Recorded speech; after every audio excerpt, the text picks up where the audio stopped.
बारूद के ढेर पर बैठे मिडिल ईस्ट में हर दिन विस्फोट और भारी बमबारी देखी जा रही है। हिजबुल्लाह के टॉप नेताओं के मारे जाने के बाद भी हिजबुल्लाह शांत नहीं बैठा है। न ही समूह की ताकत में किसी तरह की कमी आई है, बल्कि हिजबुल्लाह अब अपनी दोगुनी ताकत से इजराइल पर हमलावर है। एक तरफ लड़ाके इजरायली बलों के साथ जमीनी संघर्ष में भिड़े हैं, दूसरी ओर लड़ाके इजरायली शहरों पर भी रॉकेट्स, मिसाइलों और ड्रोन से हमला कर रहे हैं। इससे इजराइल और हिजबुल्लाह के बीच तनाव बढ़ता जा रहा है। एक दूसरे से बदला लेने के लिए दोनों देशों में अघोषित युद्ध जैसे हालात पैदा हो गए हैं।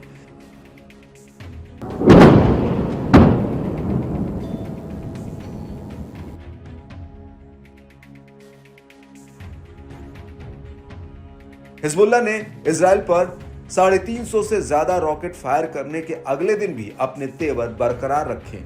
उत्तरी इजराइल के कई शहरों पर भीषण बमबारी कर शहर में जमकर उत्पात मचाया। गोलान हाइट्स का उत्तरी इलाका हिजबुल्लाह के हमलों से अलर्ट सायरन से गूंज उठा। इजरायली सेना ने भी इजरायली हमलों की पुष्टि करते हुए कम नुकसान की बात कही, मगर हिजबुल्लाह ने दावा किया कि उसके लगातार हमलों से इजराइल को खासा नुकसान पहुंचा है। उसके लड़ाकों ने इजरायली सेना को बैकफुट पर धकेल दिया है।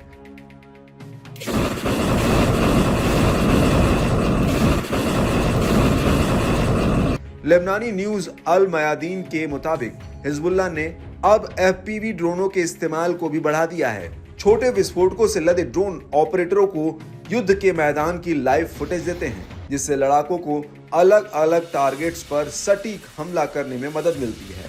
दावा है कि प्रतिरोध की ओर से किए गए 21 ऑपरेशंस में से 6 में एफपीवी ड्रोन का इस्तेमाल किया गया। लेबनानी समूह ने बताया कि उत्तरी इजराइल और दक्षिणी लेबनान में अलग अलग ठिकानों पर 3 एफपीवी ड्रोन दागे गए।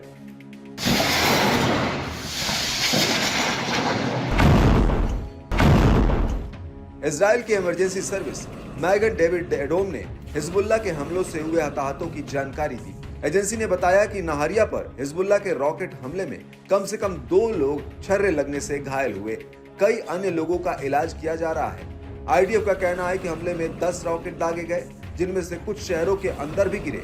इससे एक बार फिर इजराइल के सेफ्टी वॉल्व कहे जाने वाले आयरन डोम की सटीकता पर सवाल उठ रहा है।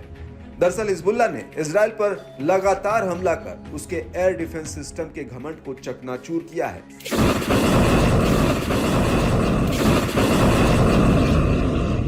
आईडीएफ का कहना है कि पहले लेबनान से पश्चिमी गैलिली में 10 रॉकेट दागे गए थे। इनमें से कई रॉकेट को हवा में ही इंटरसेप्ट कर रोक दिया गया था। वहीं लेबनानी लड़ाकों ने गोलान ब्रिगेड के प्रशासनिक मुख्यालय और शगा बेस पर रॉकेट से हमला किया। रॉकेट ने नहरिया शहर पर भी हमला किया। इसके अलावा रॉकेट हमलों ने अलग अलग इलाकों पर इजरायली सैन्य समूहों को निशाना बनाया। इसमें डेयर मिमास, कफर किला त्रिकोण और अवीम और मेरोन की बस्तियां शामिल हैं। इनमें लगातार 2 बार हमला किया गया।